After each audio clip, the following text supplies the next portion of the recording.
Hello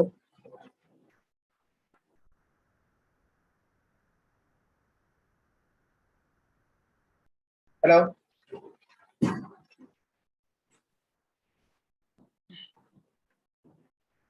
am I audible?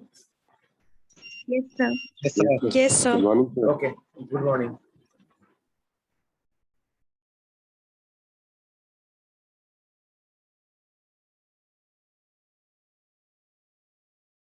Is my screen visible?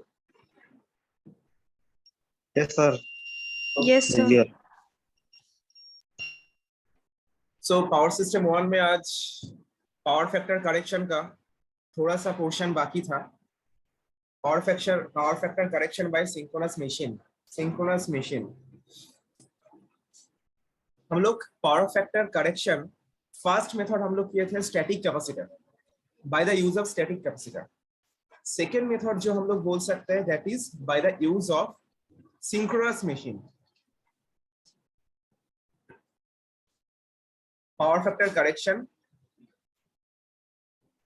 PF correction by the use of synchronous machine.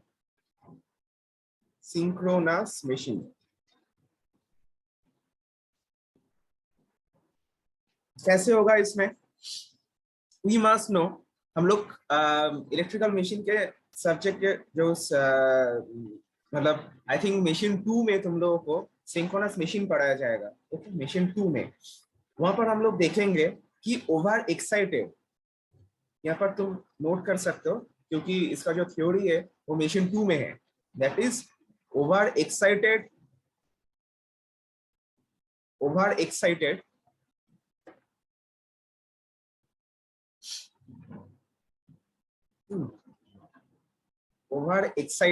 synchronous machine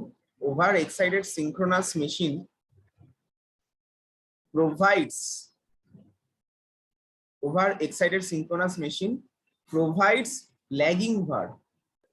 अब over excited क्या है ये सब बाद में पढ़ा जाएगा मशीन 2 में, बट यहाँ पर जान लो कि सिंक्रोनस मशीन जब ये ओवर एक्साइटेड होगा, whenever the synchronous machine is over excited, then it will act just same as the capacitor जैसा काम करेगा। जैसे हम लोग स्टैटिक कैपेसिटर पढ़ चुके हैं कि स्टैटिक कैपेसिटर क्या कर रहा है ना, लैगिंग भार डिलीवर कर रहा है इसको ना, लोड को लैगिंग भार चाहिए एंड कैपेसिटर सेम लैगिंग भार उसको डिलीवर कर रहा है। लोड को जो चाहिए कैपेसिटर उसको दे रहा है, ठीक है। तो यहाँ पर भी सेम सिंक्रोनस मशीन जब ओवर एक्साइटेड हो जाएगा तब ये क्या करेगा, एज अ कैपेसिटर काम करेगा, ये लोड को लैगिंग भार प्रोवाइड करेगा। जैसे हम लोग यहाँ पर ड्रॉ कर सकते हैं, जैसे हम लोग स्टैटिक कैपेसिटर में हम लोग यहाँ पर ड्रॉ किए थे, ये मेरा लोड है। It is mainly we know that in our power system the loads are mainly inductive, so this is my load, and in parallel with this load जैसे हम लोग स्टैटिक कैपेसिटर ड्रॉ किए थे सेम यहाँ पर हम लोग एक मशीन को, that is a synchronous machine, इसको हम लोग कनेक्ट कर दिए, ठीक है। मेनली हम लोग सिंक्रोनस मोटर को यूज करते हैं, ठीक है। यहाँ पर नोट कर सकते हो कि मेनली इन जनरल हम लोग over excited synchronous motor use करते हैं, synchronous motor. It is a AC motor, obviously it is a AC motor, but synchronous क्योंकि यहाँ का जो स्पीड है, I think you know induction machine is asynchronous motor, but synchronous motor means इसका जो speed है, जो रोटर का स्पीड है एंड रोटेटिंग मैग्नेटिक फील्ड का जो स्पीड है वो सेम है, सिंक्रोनाइज्ड है, ठीक है। ये सब बात की बात है। हम लोग पैरेलली एक सिंक्रोनस मशीन कनेक्ट करते हैं। अब मुझे इस लोड में लैगिंग भार चाहिए, क्यू लैगिंग मुझे ये चाहिए। ये सिंक्रोनस मशीन जब ओवर एक्साइटेड होगा तब इसका जो लैगिंग भार चाहिए, ये synchronous machine will provide the required amount of lagging var, okay. The most amount of lagging var, मतलब जितना लैगिंग भार लोड को चाहिए सब नहीं देगा, कुछ अमाउंट यहाँ से लाइन से भी फ्लो होगा, लेकिन most amount will be provided by the synchronous motor, okay. So it is just like the static capacitor. हम लोग कैपेसिटर में जैसे किए थे यहाँ पर भी सेम। तो हम लोग यहाँ पर ड्रॉ कर सकते हैं, जैसे this is my three phase line, three phase line के साथ this is my three phase line के साथ we can draw the three phase load here. So this is the three phase load, this is the three phase load, and uske parallelly we will draw, we will connect a synchronous machine which will be over excited. यार हम लोग यहाँ पर एक synchronous machine को connect कर देंगे which will be over excited. Okay, so देखो थ्री फेज लोड का जितना पावर है that is PL plus JQL. Suppose it is the PL is the active power, QL is the reactive power, so this total power is drawn by the three phase load. Now in case of synchronous machine, as I have already told you that it is acting as a capacitor, so synchronous machine or synchronous motor उसका power क्या होगा, उसका power होगा PS minus JQS. Y minus, क्योंकि हम लोग class में देखे थे कि कैपेसिटर का जो रिएक्टिव पावर होगा दैट विल बी माइनस, क्योंकि कैपेसिटर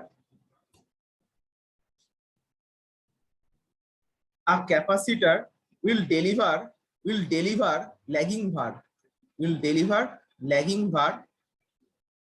var, but same, इसका मतलब जो लैगिंग var दे रहा है वो ड्रॉ भी करेगा, ड्रॉ मींस कंज्यूम, लेगा, ठीक है, वो ड्रॉ करेगा लीडिंग var. जो चीज लैगिंग var देगा सेम चीज लीडिंग var, मतलब जो चीज लैगिंग var देगा सेम चीज लीडिंग var लेगा भी, ठीक है. So capacitor will deliver the lagging var, that means capacitor will draw the leading var. Inductor will deliver the leading var, but it will draw the lagging var, ठीक है. ये हम लोग क्लास में ऑफलाइन फिजिकल मोड में class में कर चुके थे. नाउ लीडिंग var मतलब हम लोग ये भी देखे थे कि दैट इज माइनस QS और QC. लीडिंग var ड्रॉ कर रहे हैं मतलब माइनस. सो ये लोड जो पावर ड्रॉ कर रहे हैं that is PL plus JQL, and synchronous machine और सिंक्रोनस मोटर जो पावर ड्रॉ कर रहे हैं जब ये ओवर एक्साइटेड है तब it will act as a capacitor. So इसका जो पावर ड्रॉ कर रहा है that is PS minus JQS. So net power supplied from the supply. So net power we can write here. So net power that is delivered, net power delivered by the supply, delivered by the source or supply, that is PL plus JQL. जब सिंक्रोनस मशीन connected नहीं था तब net power था PL plus JQL. Right now we have connected the synchronous machine. अब इसका net power क्या होगा, plus PS minus JQS. So we can easily observe that active power delivered by the supply थोड़ा increase हो रहा है, but reactive power delivered by the supply ये थोड़ा कम हो रहा है. अब reactive power delivered by the supply थोड़ा कम होगा तो इसमें पावर फैक्टर कैसे इंप्रूव होगा. Obviously we can easily see this from the power triangle diagram. Let us draw this. At first, initially we have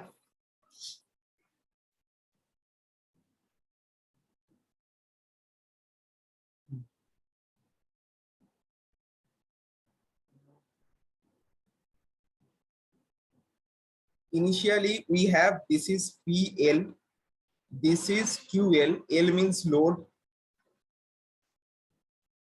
this is QL, and this is the apparent power, that is SL. Okay, so initially this is the power triangle given by the load.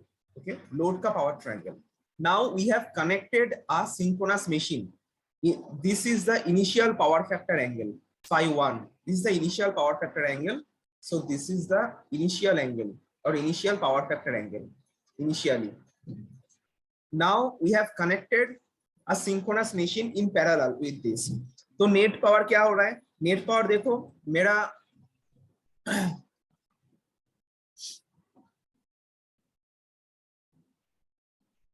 Net power यहाँ पर PL increase हो गया, कितना हुआ मेरा PL plus PS, सो ये total जो length है that is PL plus PS, fine.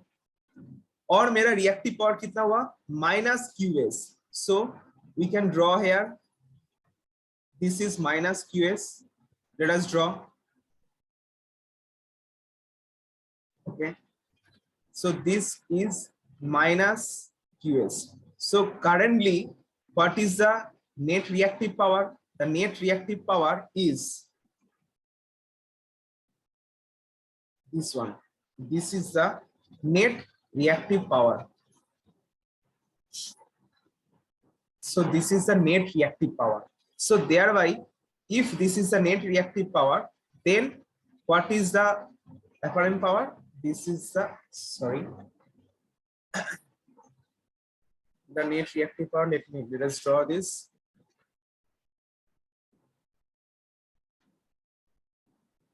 See, this is the reactive power S2, मतलब 2 मतलब सेकेंड टाइम हम लोग सिंक्रोनस मशीन कनेक्ट करने के बाद. So this is the net, this is Q2, QL minus QS is Q2, PL plus PS equals to P2. So this is P2 and this is Q2, and यहाँ पर हम लोग देख सकते हैं इजीली मेरा जो पावर फैक्टर एंगल और angle between apparent power and active power, that is phi2, and here we can easily observe that phi2 is less than phi1, hence cosine of that phi2 is greater than phi1, hence my power factor is improved. So it is just like the, you know, it is just like the static capacitor, but static capacitor में क्या है ना, वहां पर एक single value हम लोग वहां पर ऑब्जर्व कर रहे हैं, कैपेसिटर का सिंगल वैल्यू, ठीक है. So that was the disadvantage of the capacitor, static capacitor, that was the disadvantages of static capacitor, क्योंकि हम लोग वहां पर एक सिंगल वैल्यू यूज कर रहे हैं, ठीक है, एक सिंगल वैल्यू, लोड वेरी कर रहा है, then we have to again connect the extra capacitor to the capacitor bank, then so that will be very much complex. That is the disadvantages of static capacitor.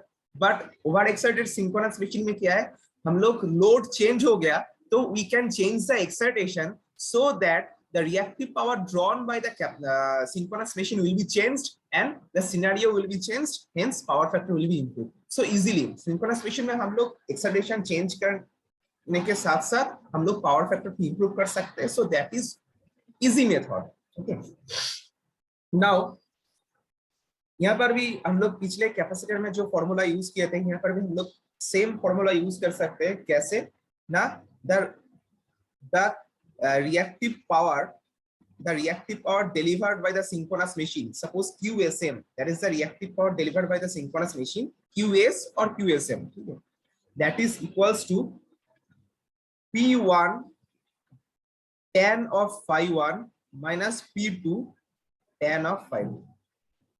Okay, QSM कैसे ये आ रहा है, obviously QSM का मतलब है, QSM का मतलब क्या है ना, initial reactive power that is QL minus this Q2, that is the load reactive power after connecting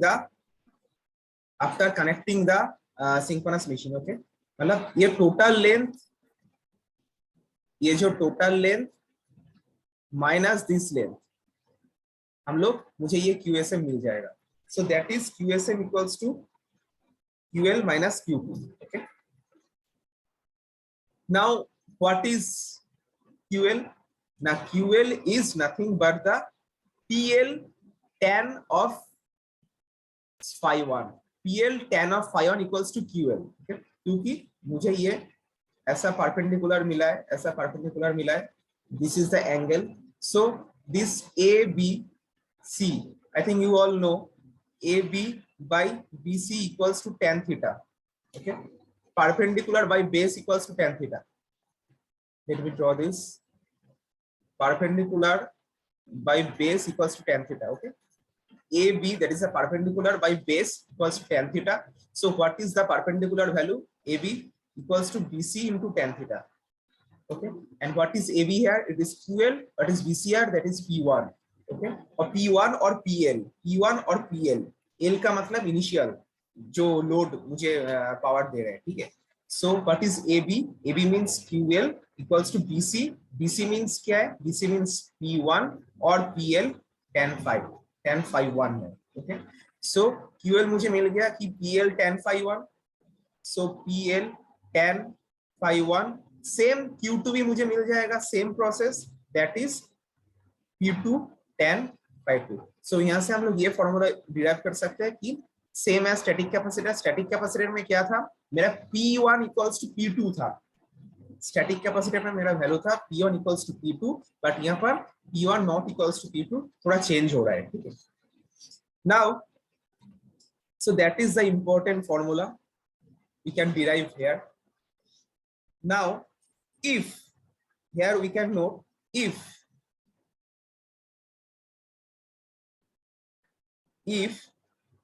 the active power PS drawn by the active power drawn by the motor, the synchronous motor, active power drawn by the synchronous motor is 0.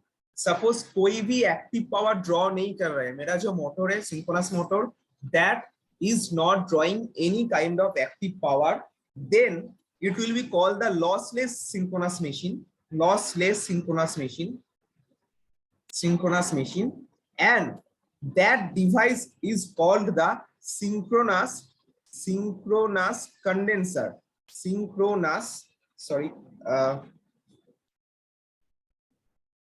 that device is called the synchronous condenser. Whenever the active power drawn by the synchronous motor is 0, that device is called the synchronous condenser. And whenever, यहाँ पर we have to add one thing, active power drawn by the overexcited synchronous machine, क्योंकि हम लोग यहाँ पर overexcited synchronous machine के बारे में ही डिस्कस कर रहे थे। तो active power drawn by the overexcited synchronous motor is 0, then that device will call the synchronous condenser. And when the active power drawn by the overexcited synchronous machine is not 0, overexcited synchronous motor is not 0, then that will be called the synchronous phase modifier, yes, that will be called the synchronous phase modifier. So यहाँ पर दो device के बारे में हम लोग को पता चला। ओवर एक्साइटेड सिंक्रोनस मोटर को हम लोग दो डिवाइस में बांट सकते हैं। One is synchronous condenser, whenever the active power drawn by the overexcited synchronous machine is 0, then that will be called the synchronous condenser. And whenever the active power drawn by the synchronous motor is not 0, then that will be called the synchronous phase modifier. And ये जो चीज है ये तुम लोग पढ़ सकते हो और एक जगह है। तो अगले पावर सिस्टम सेट 2 में तुम लोग इसको देखोगे, वहां पर देखोगे कि voltage control method, various kinds of voltage control method, वहां पर तुम लोग देख सकते हो वोल्टेज कंट्रोल मेथड में तुम्हारा कैसे सिंक्रोनस मशीन से वोल्टेज कंट्रोल किया जा सकता है, वोल्टेज इनपुट किया जा सकता है, या फिर तुम्हारा स्टैटिक कैपेसिटर से कैसे वोल्टेज इनपुट किया जा सकता है। क्योंकि जो मेथड्स हम लोग यूज कर रहे हैं पावर फैक्टर इंप्रूवमेंट के लिए, same methods are being used to control the voltage, to regulate the voltage of our power system. Same methods. So same methods तुम वहाँ पर स्टडी करोगे और भी डिटेल्स में वहाँ पर स्टडी करोगे। So these two methods are basically used and basically is in your syllabus. That is the by the use of static capacitor we can regulate the power factor, we can improve the power factor, as well as by the use of overexcited synchronous motor or synchronous condenser or synchronous phase modifier, we can control the power factor, we can improve the power factor. So in this module 5, in the power factor correction methods we have studied. What we have studied now, power factor improvement method हम लोग पढ़ लिए. उसके बाद हम लोग देखे कि व्हाट इज पावर फैक्टर, ये हम लोग देखे. उसके बाद पावर फैक्टर क्यों, मतलब गंदा होने से, पावर फैक्टर पुअर होने से क्या डिसएडवांटेजेस है, क्यों पावर फैक्टर पुअर नहीं होना चाहिए, ये भी हम लोग देख लिए. उसके बाद हम लोग और क्या देखे, उसके बाद हम लोग देखे कि various methods of power factor correction, वहां पर कैसे पावर फैक्टर इंप्रूव हो रहा है, जैसे कि वहां का फेजर डायग्राम कैसे क्या आ रहा है, ये सब कुछ हम लोग देखते हैं. नाउ मॉड्यूल 5 में एक चीज रेगुलर स्टूडेंट्स के लिए भी बाकी है, that is the economical conductor size by the use of Kelvin's law.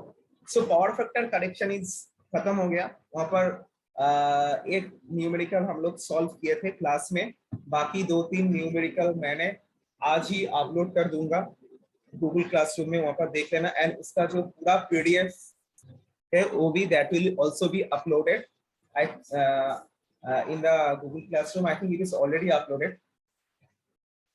Now coming to the one of the remaining part, that is the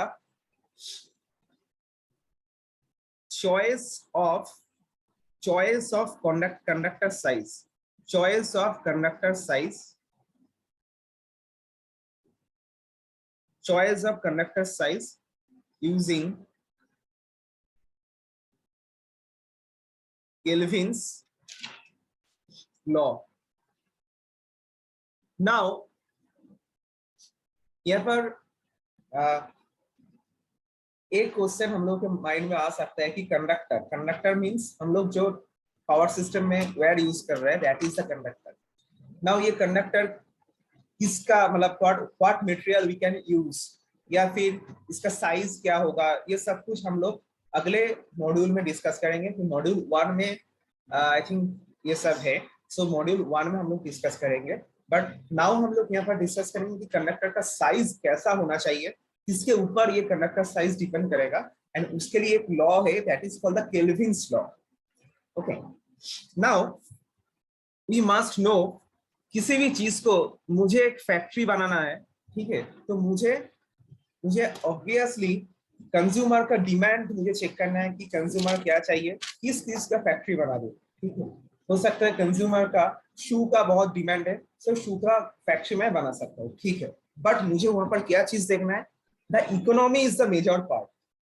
ठीक है, मैं कुछ चीज बना रहा हूँ, मुझे प्रॉफिट भी चाहिए, मेरा जो एक्सपेंडिचर वो भी कम होना चाहिए, एंड जो मेरा कंज्यूमर होगा, मिडिल क्लास फैमिली, लो क्लास फैमिली, मतलब फिनेंशियली सबको मुझे देखना पड़ेगा. ठीक है, तो उसका पैसा भी मुझे देखना पड़ेगा. ठीक है, एक फिनेंशियली लो, उसको मैं जूता बेच रहा हूँ, तो मुझे वहां पर भी थोड़ा प्रॉफिट रखना पड़ेगा. जो मिडिल क्लास फैमिली, उसको मैं जूता बेच रहा हूँ, वहां पर भी मुझे थोड़ा प्रॉफिट रखना पड़ेगा. एंड जो higher class financially higher class family मैं बेच रहा हूँ, वहां पर भी मुझे प्रॉफिट रखना पड़ेगा. ठीक है, so economy is the most major concern. ये जो पावर सिस्टम है, that is also a business. Power system that is the business governed by the government of India, या फिर एनटीपीसी, या फिर एनएचपीसी. सो all us are the business, business partners, we can say. They are doing some business. So यहाँ पर हम लोग, वो लोग क्या कर रहे हैं ना, पावर प्लांट में पावर जनरेट कर रहे हैं. उसके बाद उस पावर को हम लोगों के पास, कंज्यूमर के पास, कंज्यूमर में भी छोटा मोटा घर का एक सिंगल घर हो गया, या फिर लार्ज फैक्ट्री हो गया. So high class consumer, low class consumer, in the sense of कितना पावर वो लोग ड्रॉ कर रहे हैं. ठीक है, हो गया. ठीक है, तो सबके पास वो लोग पावर बेच रहे हैं, actually they are selling the powers. Now power बेचने के टाइम उन लोगों के पास भी कुछ प्रॉफिट होना चाहिए, कि मुझे कुछ पावर बेच रहे हैं तो प्रॉफिट होना चाहिए. जो हम लोग के पास बिल आता है, वहां पर भी वो लोग कुछ प्रॉफिट ऑब्वियसली रखते हैं. फाइन. नाउ अब देखो, प्रॉफिट वो लोग तो पावर दे रहे हैं, कैसे दे रहे हैं ना, through conductor, through transmission lines, through distribution lines, through conductor, they are selling powers, they are sending the powers. Fine. Now उन लोगों को ये देखना पड़ेगा कि वो जो कंडक्टर है, उसको ले करने के लिए, ले मींस उसको बिछाने के लिए, उसको टावर्स में लगाने के लिए. ठीक है, मतलब ये जो whole system, whole transmission and distribution system, transmission and distribution मतलब जनरेटिंग स्टेशन से मेरे घर में जो पावर आ रहा है, सो ये जो होल सिस्टम है, ये होल कंडक्टर, टावर्स, इंसुलेटर, ये सब कुछ लगाने के लिए कितना खर्चा हो रहा है एंड उस खर्चे को कैसे कम किया जा सकता है, ये उन लोगों को हमेशा ख्याल रखना ही पड़ेगा कि कितना मेरे घर में पावर देने के लिए उन लोगों को कितना खर्चा आ रहा है एंड उस खर्चे को कैसे कम किया जा सकता है। ठीक है, उसको ही हम लोग देखेंगे by the use of Kelvin's law. Now यहाँ पर क्या क्या खर्चा हो सकता है एज पर बहुत सिंपल वे में तुम लोगों के लिए जो सिलेबस में है वहां पर यहाँ पर बोला गया कि first the annual charges on the capital outlay. Annual charges, annual means एक साल में, charges mean cost, एक साल में कितना कॉस्ट आ रहा है on the capital outlay.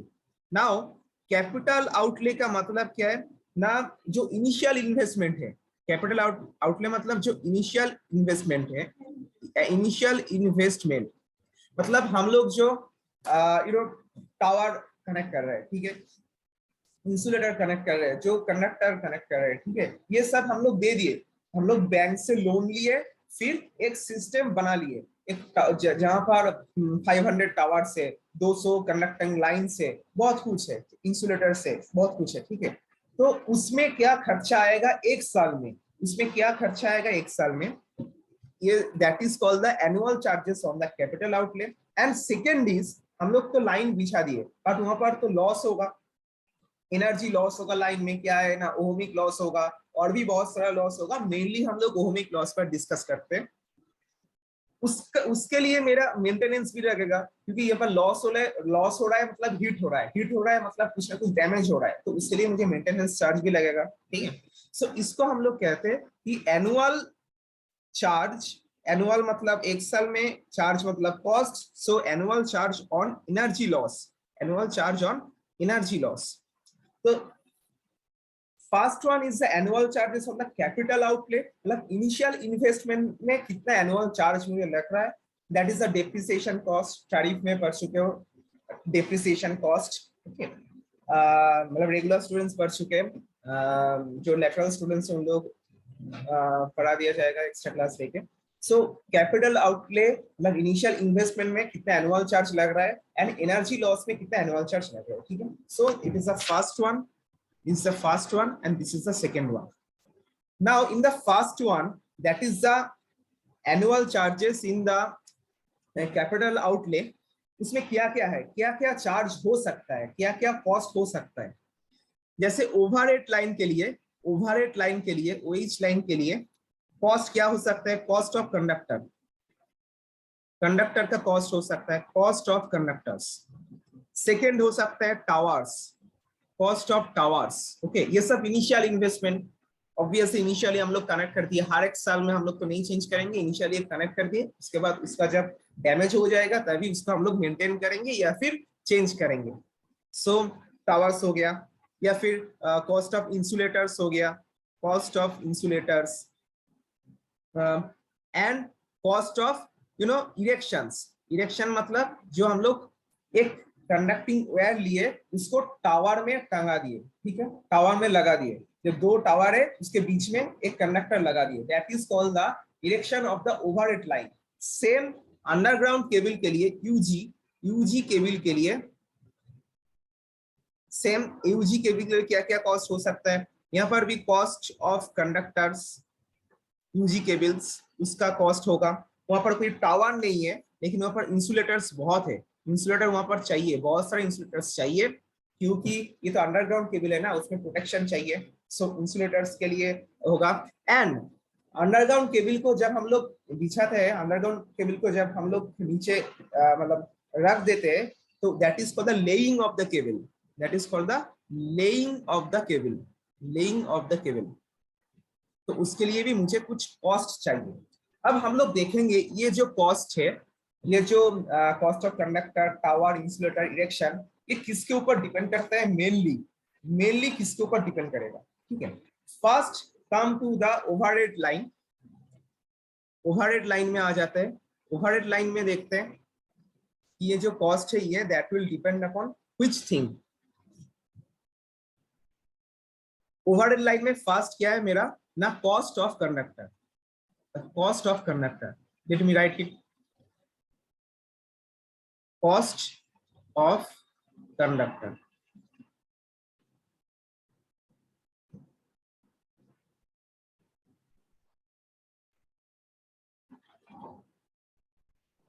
Now एक कंडक्टर का कॉस्ट किसके ऊपर आ सकता है ना, कंडक्टर मतलब आइदर इट इज कॉपर और it is aluminium, mainly transmission line में हम लोग एल्यूमिनियम यूज करते हैं, ठीक है, या फिर हम लोग कैडमियम के साथ भी यूज कर सकते हैं, ठीक है, और ACSR कंडक्टर यूज करते हैं, वो अलग बात है, हम लोग मेनली एल्यूमिनियम यूज करते हैं, ठीक है। सो एल्यूमिनियम हम लोग जब यूज करते हैं तो इसका कॉस्ट कैसे आएगा ना, कितना एल्यूमिनियम मुझे लगेगा, मतलब जितना एल्यूमिनियम मुझे लगेगा उतना ही मेरा मटेरियल का कॉस्ट होगा। सो कितना लगेगा ना, that will depend upon the weight of the conductor. So this cost depends upon the weight of the conductor. Okay, so we can write this cost is proportional to the weight of the conductor. Now weight means we know weight is proportional to the volume, जितना volume है conductor का उसके ऊपर मेरा weight काम करेगा, ठीक है। So weight is proportional to the volume, volume is of the conductor. And what is the volume, volume means area into length, area into length, okay, so volume means area into length. So we can write here the cost of the conductor is proportional to the area, okay। अब length क्यों नहीं ले रहा है, length depends upon the tower span, tower span के ऊपर depend करेगा, length उसका जो वोल्टेज है उसके ऊपर डिपेंड करेगा कि कितना लेंथ है मुझे चाहिए, उसका वोल्टेज के ऊपर भी डिपेंड करेगा, उस वहां का बहुत कुछ है। हम लोग जब मैकेनिकल देखेंगे, mechanical part and electrical part of the conductor, वहां पर हम लोग देखेंगे कि ये जो लेंथ है किसके ऊपर डिपेंड करना चाहिए, जो सैग के ऊपर डिपेंड करेगा, ट्रांसमिशन सैग, ये सब के ऊपर डिपेंड करेगा लेंथ। सो तब वहां पर हम लोग देखेंगे, यहाँ पर हम लोग डिस्कस करेंगे कि कॉस्ट है मेनली ये एरिया पार्ट, इस एरिया का ऊपर डिपेंडेंट है, ठीक है। Cost is proportional to the area. So cost of the conductor यहाँ पर हम लोगों का मिल चुके कि this cost of the conductor it is proportional to the area, A means area of the conductor। Second conductor का कॉस्ट हो चुका है, अब कॉस्ट ऑफ द टावर और cost of the support, we can say cost of the support, ये किसके ऊपर depend करेगा एंड कैसे।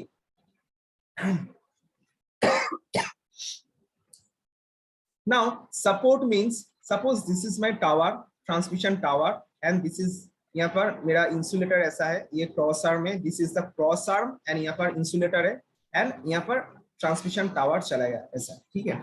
नाउ दिस मतलब ये जितना हाइट का होगा, ये जितना हाइट का होगा उतना ही मेरे को मटेरियल ज्यादा लगेगा, ज्यादा हाइट ऑफ द टावर तो ज्यादा material of the tower, that means ज्यादा cost. So large material, large height, large material, large cost, ठीक है।